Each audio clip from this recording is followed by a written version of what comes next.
प्रति जो प्रकार परीक्षा स्वाभाविक ताहा छड़ा अन्य प्रकार परीक्षा तुम्भ मान प्रति घटी नहीं अर्थात असह्य परीक्षा तुम प्रति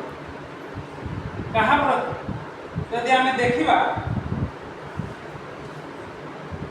लेखा जाउछि से तुम्भ मान को कौन सी असह्य परीक्षा रे परीक्षित होगा को देवे ना से तरह टॉपिक होछि असह्य परीक्षा मात्र जपरि तुमे माने सहय करि पारो एथि पई परीक्षा घटिबा संगे संगे से उद्धारर पथ मध्य प्रस्तुत करिवे ए जगतरा समस्त परीक्षा देई जो माने पाठ पढुचंती स्कूल को जाउचंती परीक्षा ताको जीवन रे थय निश्चित परीक्षा मध्य से उत्तीर्ण करि पारिबे ना क्लास 1 रु क्लास 2 को जाई पारिबे प्रथम श्रेणी रु द्वितीय श्रेणी को जाई पारिबे परीक्षा न देले पीजी पाई पारिबे ना एंट्रेंस न देले पीजी पाइबे ना नीट एग्जाम न देले परीक्षा न देले एंट्रेंस न देले डाक्टरी पढ़ी पारिबे ना इंजीनियरिंग पढ़ी पारिबे ना और परीक्षा दे जीवा को मनुष्य माने मध्य जन्म हेइचंती माने भूल करिवाटा थय कारण आमर आदि पिता आदि माता से माने भूल कले ईश्वर को दरबार से माने दंडित है सेथि पई मनुष्य भूल करिवा पई से जन्म है मात्र आउ गोटे विषय अछि से भूल को गणना करा जीव नहीं जो भूल करथिला से भूल को से लोग सुधारिबो जो प्रकार में देखिलु हितोपदेश रे पुनः से भूल को करिबो नहीं जानिबो केमिति वाक्य आधार ता ऊपर पदटी पढ़ कोन लिखा जाउची सेही 10 पर्व तार 12 पद जे आपण स्थिर माने मने करे से जे कोई पतित न के एथि पई से सावधान बस सेही लोक जे स्थिर बोली भाबुची पढिबोनी बोली भाबुची से आउरी सावधान होतिबा लोक जो प्रकार हम सुनितुला आ से प्रसाद कोन मु पूर्वर पालक मान पाक आ प्रभु को पाक आसीबा केते न डर पालक मान को पाक को जीवा पाए डरला कारण भूल थी मंद थी से आउरी किछि लुचैला जहा मु ता पूर्वर मोर निज कथा कहि ताकू जे परित्याग करिबो जानि पारे आ एबे से उठे बड़ मु भाबुची कुनपुरे आ के कोन कुनपुरे के कोन नथुवे जहाँ मु करू एबे भी करू आज भी करू से प्रकार से भी करू केमती जानी से मते कहथिला नहीं ए दरबार को शक्ति केंद्र को जे आसीबो ठाणी चाहाणी कथावार्ता आलोचना प्रति आलोचना ले हमको सब जना पड़िबो गत थर ताको कहली बाबू रे जा समस्त जाना सेमती जेकला मु जाउ बोला ना जाना जाई के सब पी दे की जीव नहीं नहीं हम को लिखाइए ना मो घरे गले टिके प्रार्थना करके ता समाधान को इशारा कर बुझी गलवा आज्ञा मंडली गुडी को जाई थाए प्रचार करबा को आ साधारणतः हमें सुनितु स्थान बेलु जो माने से काम करती नहीं से माने बेसी भाषण मारती विशेष कर संडे स्कूल आ ताकर पिला माने ताकर नाती नातुनी माने एकदम पतित आमे से प्रकार न हवा पाई कारण आमे सुनिचु ए उपवास करतु जमा कहिबुनी काहे कहले सवाल प्रभु कहले कोन कहले तमे जदि उपवास करूछ ताहले लोकमान को साक्षात्कार जे प्रकार देखा न जाओ सेति पई तमे मस्तक रे तैल लगाओ आउ मुख पर प्रक्षालन कर मातु तार से 5 पर्व रे अछि सब 5-6 रे सब अछि पार्वती उपदेश ए कथा को नै कि से माने तो उपवास करले का कहिबुनी अरे की कथा ये आ न कहले अन्य माने करबे केमती जानिबे केमती डिंडी न पिटिबो प्रचार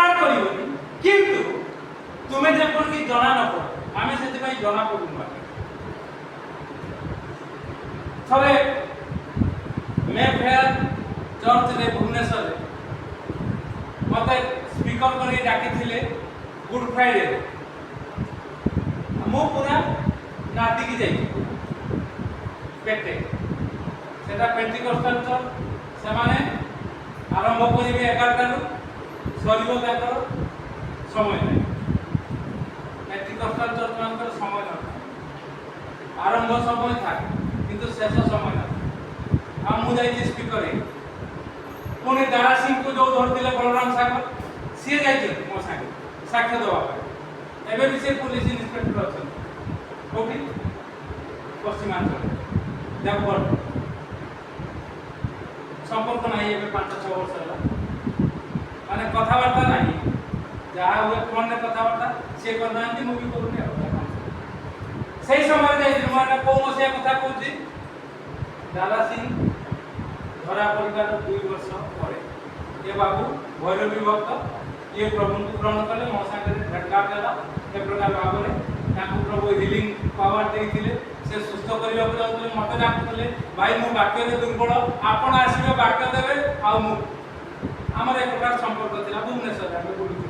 ସେତେବେଳେ ମୋର ଖଣ୍ଡିଆ ସାଇକେଲ ଥିଲା, ବାଇକ୍ ଥିଲା। ତାଙ୍କର ସେତେବେଳେ ସରକାର ଦେଇଥିଲେ ତାଙ୍କୁ, ଯେହେତୁ ଦାରା ସିଂ ପରି ଅପରାଧୀକୁ ଯିଏ ଗ୍ରାଉଣ୍ଡ ଷ୍ଟେନ୍ସକୁ ମାରିଥିଲା, ତାଙ୍କର 2 ପୁଅ ତିମୋଥି ଏବଂ ଫିଲିପକୁ ମାରିଥିଲା, ତାଙ୍କୁ ଧରିଥିଲା, ସେଥିପାଇଁ ଦେଇଥିଲି। କିନ୍ତୁ ରିୱାର୍ଡ ସେତିକି ଆଉ ତାପରେ ଦିଆଗଲାନି। ଆଉ ମୁଁ ଯେତେବେଳେ ପଦକ୍ଷେପ ନେଲି, ତାଙ୍କୁ ଏତେ ଚାପ ହେଲା, ଆସି କହିଲେ ଭାଇ ପାରିବିନି। ମୁଁ କାହିଁକି ଆପଣ କୁହନ୍ତୁ କିଏ କ'ଣ କରୁଛି, ଆପଣ କାହିଁକି ନା ଆପଣ ଆଉ ହେଲା ସେତିକି। ସେତେବେଳେ ଜଣେ ଖ୍ରୀଷ୍ଟିଆନ ବିଜି ଥାନ୍ତି, ମୋର ବହି ନେଇକି ଯାଉଛି, ସିଏ ଭାବିଲେ ସେ ଚର୍ଚ୍ଚରେ ମୋତେ ଦେଖିଛନ୍ତି, ଆଗ ପଛ ହେଇକି ଆମେ ବସୁ। କଟକର କି ଦାସ ତାଙ୍କ ନାଁ ଥିଲା। ଆଉ ଯେତେବେଳେ ମୁଁ ତାଙ୍କ ପାଖକୁ ଯାଉଛି, ଯେହେତୁ ଆସେମ୍ବଲିକୁ ସମସ୍ତେ ଆସିବେ ଆଜ୍ଞା, କୁକୁର ପରି ଗାଇକି ବୁଲିବେ, ସେ ଦିଦି ହଉ କାଇକି ହଉ ବାହାରେ ବୁଲିବେ। ଆଉ ମୁଁ ଯେତେବେଳେ ଯାଉଛି ତାଙ୍କୁ ଦେଖା କରିବାକୁ, ସେ ଜାଣିଦେଲେ। ଆଉ ମୋତେ ଧରା ଛୁଆଁ ଦେଲେନି। ମୁଁ ବୁଝିପାରିଲି, ମୋତେ ଇଚ୍ଛା କରୁନାହାନ୍ତି ଏତେ ବଡ଼, ମୁଁ ପଳେଇ। ତାଙ୍କର ଅବସ୍ଥା ବହୁତ ସାଂଘାତିକ, ତାଙ୍କ ପରିବାରର କଟକର, ସେ ତ ଚାଲିଗଲେ। ତ ଏଇ ପ୍ରକାର ଭାବରେ ଅସହ୍ୟ ପରୀକ୍ଷାରେ ପ୍ରଭୁ ପଢିବାକୁ ଦେବେନି। କିନ୍ତୁ ଯୋଉମାନେ ଆପଣଙ୍କୁ ସ୍ଥିର ବୋଲି ସେମାନେ ଦେଖବାର ପତିତ ନୁହନ୍ତି। ମୁଁ କାହିଁକି କହୁଛି, ଅସହ୍ୟ ଗରମ ହୁଏ ନା, ଅସହ୍ୟ ଥଣ୍ଡା ହୁଏ, ଅସହ୍ୟ ଗୁଳଗୁଳି ହୁଏ, ଆମେ ସବୁ କହୁ। ଅସହ୍ୟ ବଥା ହୁଏ, କାଟେ, ପ୍ରାର୍ଥନା କରନ୍ତି ପ୍ରଭୁଙ୍କର ଦାସମାନେ ସୁସ୍ଥ ହବା। ଅସଂଖ୍ୟ ମାଡ଼ ହୁଏ, ଅସହ୍ୟ ମାଡ଼। ଗଣ୍ଡଗୋଳରେ ଯେ ମାଡ଼ ଖାଇছে ସେ ଜାଣିବ, ଆମକୁ କେହି ମାଡ଼ ଖାଇନାହାନ୍ତି, ଆଉ ମାଡ଼ ଦେଇନାହାନ୍ତି। ସେମାନେ ଜାଣିବେ କେମିତି କୁଆଡ଼ୁ ବାଜିବ ଆସିକି ଧମଧାମ ଧମଧାମ, ଆଉ ବୁଝିପାରିବେ। କାରଣ ଗଣ୍ଡଗୋଳ ଚାଲିଥିବ, କିଏ କେତେ ପ୍ରକାର। ଜଗନ୍ନାଥ ଗିରି ବୋଲି ଜଣେ ଥିଲେ, ବୟସ୍କ ଲୋକ, ଏକ୍ସ ମିଲିଟାରୀ ମ୍ୟାନ୍। ସେ ମିଲିଟାରୀରୁ ସେତେବେଳେ ରିଟାୟାର୍ଡ ହେଇଥିଲେ। ଆମର ଯେତେବେଳେ 22-23 ବର୍ଷ, ସେତେବେଳକୁ ନାହିଁ ସେ ଦୋକାନ, ରାଜ ଦୋକାନ। ସେଟା ଏବେ କ'ଣ ହେଇଛି, ସେ ଛକ କ'ଣ କି ଛକ କରୁଛନ୍ତି ରଣାମୁଣ୍ଡଳିଆକୁ ଗଲା ବେଳକୁ, ଏଠୁ ସେ ଛକଟା କି ଛକ, ତମ ଘର ଆଡ଼କୁ ଗଲା ବେଳକୁ ସେଟା କି ଛକ, ସେଟା ଷ୍ଟେସନ ଛକ। ଷ୍ଟେସନ ଛକ, ଷ୍ଟେସନ ଛକ। ସେଇ ଛକରେ ଆଣିଆ ଗଣ୍ଡଗୋଳ କ'ଣ, ଦିନନ୍ୟ ଜେନା ଏବଂ ତାଙ୍କ ଦଳ, ଆଉ ଏପଟେ ଆମେ ଖଗା 2-3ଟା ଯାଇ ମାଡ଼ ଅସହ୍ୟ। ଆଉ ତାରି ଭିତରେ ଜଣକ ଗାଲିରେ ବାଜି ଯାଇଛି, ସେ ଏବେ ବି ଅଛି ସିଭିଲ, ଅଛି ନା ଅଛି ସିଭିଲ। ସେ ଗୋଟେ ମାଡ଼ ତାର ଏଇଠି ବାଜି ଯାଇଛି, ଏଠି ପଡ଼ ହେଇଗଲା ସାଙ୍ଗେ ସାଙ୍ଗେ। ଆମ ଉପରେ ବାଜୁଛି ପୁରା ଧାଇଁ ଧାଇଁ। ମୁଁ ଏକାଟା ନା, ଆଉ ସୁବ୍ରତ ରାମ ଅଛନ୍ତି, ଦିବ୍ୟରଞ୍ଜନ ଦାସ ଅଛନ୍ତି, ସେମାନେ ଖାଲି ଧରିବାରେ ବ୍ୟସ୍ତ, ମାରିବାରେ ନାହିଁ। ଆଉ ମାଡ଼ ଖାଇବାରେ, ମାଡ଼ ଦେବାରେ ମୁଁ ଖାଲି ମାଡ଼ ଖାଇଯାଇ କେତେବେଳେ ବଜେଇ ଦେଉଛି। ଆଜ୍ଞା ସେଇ ଗୋଟେ ଯେ ବାଜିଗଲା, ସେଇଟାରେ ଥଣ୍ଡା। ତାପରେ ସବୁ ଚୁପଚାପ ଜଗନ୍ନାଥଗିରି ଦେଖୁଥାନ୍ତି, ସାଇକେଲରେ ସେ ଯାଉଥାନ୍ତି, ଦେଖୁଥାନ୍ତି। ଏ ପିଲାଟି କ'ଣ ଏମିତି ଆଉ ସେ ମତେ କିଛି କହିଲେନି, ଏବେ ଯାଏ କିଛି କହିଲେ, କିନ୍ତୁ ସେ ତ ଚାଲିଗଲେ। ଆଉ ବହୁତ ଭଲ ପାଉଥିଲେ। କଣ ତାଙ୍କର ଭାବିଥିଲେ କେଜାଣି, ଆରେ ଗଣ୍ଡଗୋଳିଆ ଲୋକଟା କାହିଁ ଭଲ ପାଉଛନ୍ତି ମୁଁ ଜାଣିନି। ଏ ପ୍ରକାର ଅନେକ ଭକ୍ତା, ସପନ ଭକ୍ତା, ଗଣେଶ ଭକ୍ତା ଭାରି ଭଲ ପାଉଥିଲେ, ମଦନଜୀ ଭାରି ଭଲ ପାଉଥିଲେ। ସେମାନେ ସବୁ ପ୍ରଭୁଙ୍କ ଲୋକମାନେ, ବୟସ୍କ ଲୋକମାନେ। କାହିଁକି ଭଲ ପାଉଥିଲେ ମୁଁ ଜାଣିନି। ମୁଁ ଭାବୁଥିଲି ମୁଁ ଗଣ୍ଡଗୋଳ କରୁଛି ବୋଲି ଭଲ ପାଉଥିଲି, ନା, ତା ଭିତରେ ସେମାନେ ଦେଖିଥିଲେ ବୋଧେ ଏ ପିଲାଟି ପ୍ରଭୁଙ୍କ ପାଇଁ ମଧ୍ୟ କାମ କରିପାରିବ। ମାଡ଼ ଖାଇ, ମାଡ଼ ଗାଳି ନିନ୍ଦା ସହି ଯେତେ ପ୍ରକାର ପରିସ୍ଥିତି, ଅସହ୍ୟ ପରିସ୍ଥିତି ହେଲେ ମଧ୍ୟ ଏ ପ୍ରଭୁଙ୍କ କାମ କରିପାରିବ। ସେଇଥିପାଇଁ ଆଜିର ଶୀର୍ଷକ ଦେଲେ ଅସହ୍ୟ ପରୀକ୍ଷାରେ ପ୍ରଭୁ ପକେଇବେ ନାହିଁ କୋଉମାନଙ୍କୁ? ଯୋଉମାନେ ସ୍ଥିର ପ୍ରଭୁରେ, ଯୋଉମାନେ ସ୍ଥିର ଏପଟ ସେପଟ ହେବେ, ତାଙ୍କ ଚିନ୍ତାଧାରା ଗୋଟିଏ, ମୁଁ କେବଳ ପ୍ରଭୁଙ୍କର ଗୌରବ କରିବି। ଯେତେ ଅସୁବିଧା ହେଲା, ଆଜ୍ଞା এই প্রকার আজ তো গুড়গুড়ি না, টেম্পারেচার 45, 46, 47, 48 ভুবনেশ্বরে যেতবে থাকে, সেতিকি বেলে 10টারে গির্জা হব চমকারে, মু 8 নম্বরু বাহারিবি ক্বার্টরু, অধঘণ্টা লাগিব 18 কিলোমিটার 19 কিলোমিটার খরারে যাবি, আউ খরারে আসি তুরন্ত খাই দেই এমানকু পুনি নেকি ইউনিয়ন চর্চ যাবি সব। এ প্রকার সে পরিস্থিতি প্রভু দেখতে অসহ্য পরীক্ষা, অসহ্য হচ্ছে সব, কিন্তু প্রভু সেটারে পকাইবে না। আউ ঘটনা দুর্ঘটনা 17 মସିହାରେ স্ত্রী চালিগলা, দুর্ঘটনা গোটে ঘটিলা। সেই সময় মধ্যে স্থির, প্রভু পড়িଯିବିনি তো, প্রভু হারিଯିବିନି তো, প্রভু ଅନ୍ୟମାନେ ଯୋଉ ପ୍ରକାର ଅସିତ କରୁଛି ସେ ପ୍ରକାର କେବଳ ନିଜେ କରୁନଥିଲି, ମୋର ପରାମର୍ଶ ରହିବ। ଗଲା ପରେ ସମସ୍ତେ ପରିବାର ସହ, ପିଲା ସ୍ତ୍ରୀ ସମସ୍ତଙ୍କୁ ବସେଇ, ତମେ ଯାହା କରୁଛ ସେୟା କରିବ, ତାପରେ ସେମାନେ ବି ଖାଇବେ। କାରଣ ଏଇଟା ମୋ ପରିବାର, ସେଥିପାଇଁ ତମେ ଦେଖିପାରୁଛ, କିଏ ଜାଣନ୍ତୁ ନ ଜାଣନ୍ତୁ, ମୋର ସବୁ ପିଲାମାନେ 2-3 ପିଲା ଏଠି ଥାନ୍ତୁ କି ଯୋଉଠି ଥାନ୍ତୁ, ଏଇ ସମୟରେ ସେମାନେ ପ୍ରଭୁଙ୍କ ସେବା କରିବେ। କାରଣ ସେତିକି ବେଳେ ଆସିବି ସେପଟୁ ପୁରା ଖରାରେ, ଯଦି ବସିଥିବେ, କାରଣ ମା ମାନେ ଟିକେ ବେଶୀ, ଆଉ ଖ୍ରୀଷ୍ଟିଆନ ମା ମାନେ ବହୁତ ବଡ଼। ସେଦିନ ମଟନ ବାକି ନା, ହଁ ଆଣିଦେଲ, କେମିତି ରନ୍ଧା ହବ ସବୁନି, ତାପରେ ରବିବାରଠୁ ପଖାଳ ହବ, ଆଳୁ ଚଟଣି କରିବ ନା, କାହିଁକି ଆଜି ରବିବାର ପୁରା ହବ। ଏମିତି ଆଜ୍ଞା ମୋର ସବୁ କାମ। ଯଦି ତମେ ଉପବାସ ପ୍ରାର୍ଥନାରେ ବସି ପାରିବ ନାହିଁ, ବାଧକ ସାଜୁଛି ମଟନ କରିବା, ତାହେଲେ ଆଳୁ ଚଟଣି ହବ, ପଖାଳ କରିଦିଅ ଶନିବାର ଦିନ, ଆଳୁ ପକେଇ ଦେଇଥାଅ ଆଜ୍ଞା, 2ଟା ସପ୍ତାହ ପରେ ତାପରେ ମଟନ ଚିକେନ ସବୁ ହେଲା। ଠିକ ବସିଲେ ଯିବେ କୁଆଡେ? ପଦକ୍ଷେପ ଅସହ୍ୟ ପରୀକ୍ଷାରେ ପଡ଼ିବାକୁ ଦେବେ ନାହିଁ। ଆଉ ଯେତେବେଳେ ସିଏ ଚାଲିଗଲା, ଏବେ ପର୍ଯ୍ୟନ୍ତ କେହି କହିପାରିବେ ନାହିଁ ଶୈତାନ ଆକୁ ପକେଇଲା। ଆଉ ତାର ପ୍ରତିଫଳନ ଆପଣମାନେ ଦେଖୁଛନ୍ତି। ସେ ଫିରିକି ନାଳି ହଉ ବା କୁଞ୍ଚବଣିଆ ହଉ ବା ଗୁଣପୁର ମଣ୍ଡଳୀ ହଉ ବା ଗୁରଖଣିଆ ହଉ, ଏକା ଦିନରେ 3ଟା ମଣ୍ଡଳୀରେ ବାକ୍ୟ ଦଉଥିଲି 15 ବର୍ଷ ତଳେ। ପ୍ରଭୁଙ୍କ ନାମ ଧନ୍ୟବାଦ ହଉ, ଆଜି 4ଟାରେ ଗୁଣପୁର ମଣ୍ଡଳୀରେ ପ୍ରଭୁଙ୍କର ବାକ୍ୟ ଦେବାକୁ 15 ବର୍ଷ ତଳେ। 15 ବର୍ଷ ତଳେ ଏପଟେ 3ଟା ଜାଗା ଘୁରି ଗୋଟିଏ ରବିବାର, ସେଟା କି ରବିବାର? ଦ୍ୱିତୀୟ ରବିବାର, ହଁ କି ନାହିଁ? ଦ୍ୱିତୀୟ ରବିବାର ଯାଉଛି। ଗୁରଖଣିଆରେ 2ଟା, କୁଞ୍ଚବଣିଆରେ 1, ତାପରେ ଲାଷ୍ଟରେ ଆସିକି ଗୁଣପୁର ମଣ୍ଡଳୀରେ ବାକ୍ୟ ଦଉଛି ମାସକୁ ଥରେ। ଏସବୁ ପ୍ରଭୁ ଦେଖନ୍ତି ଅସହ୍ୟ।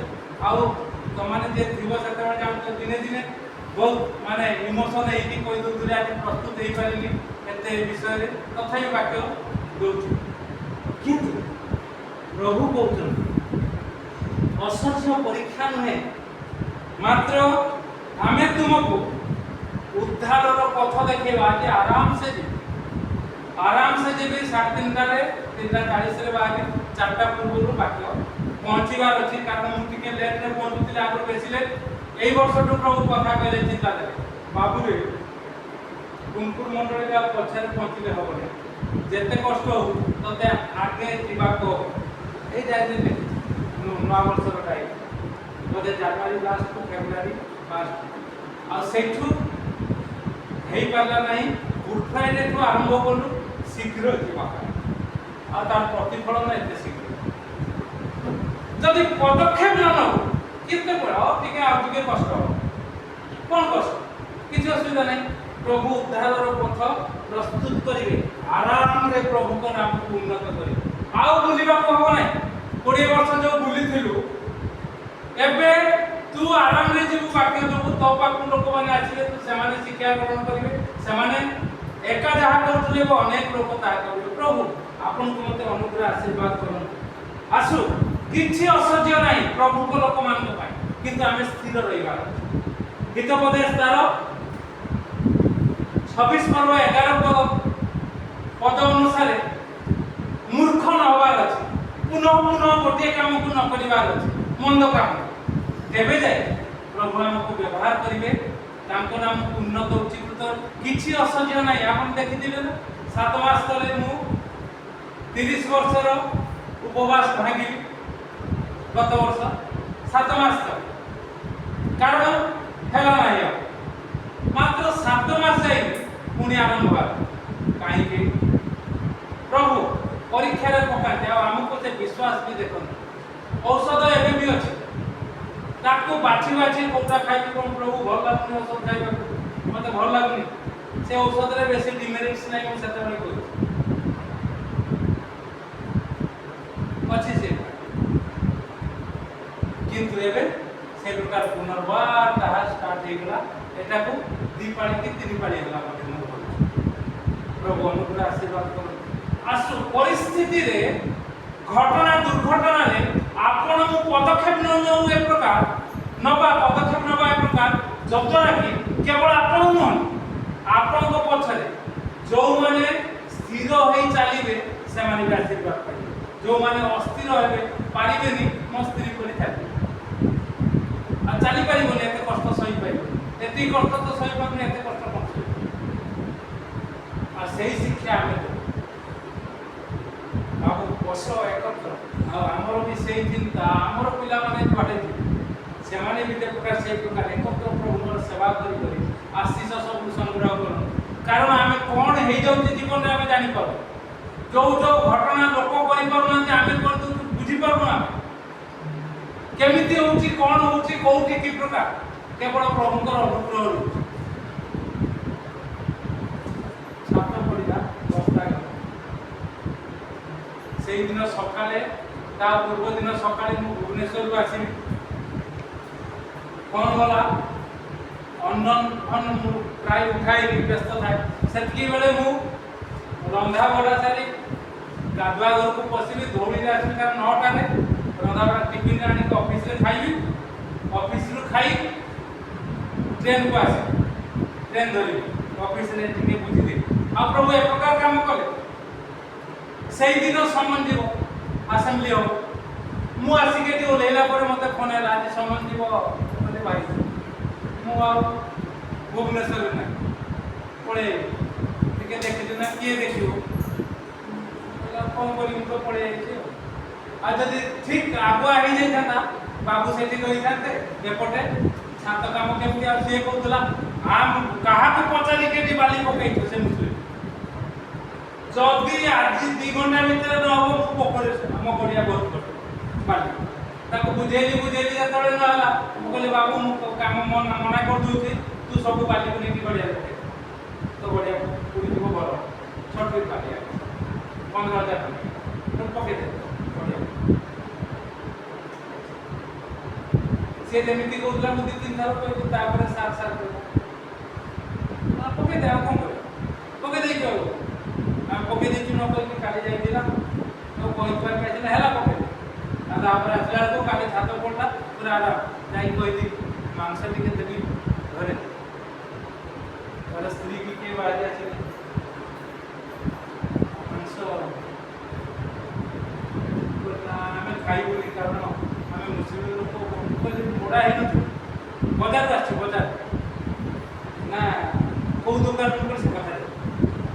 କଥା ଜାଣି ନା ମୁଁ କହି ପାରିବିନି ସେଟା କଟା ହେଇଛି କି ମୋଡ଼ା ହେଇଛି ମୁଁ ଜାଣିନି ନା ଆମେ ଖାଇବୁନି ସମ୍ପର୍କ ଭଲ ହେଇଗଲା